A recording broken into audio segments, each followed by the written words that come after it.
I will show you how to delete Snapchat account permanently. Start by launching the Snapchat application and tapping on your profile picture located at the top of the screen. Next, access your settings by tapping on the gear icon. Continue scrolling down until you reach the I Need Help section and select it. Then, opt for Managing My Account to be redirected to the Snapchat support page. On the support page, look for and select the option to delete or deactivate my account.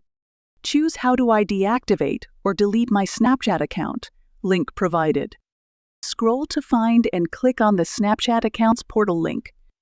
The following screen will request verification of your identity through your username or email. After verifying, scroll down and select to delete my account to finalize the process.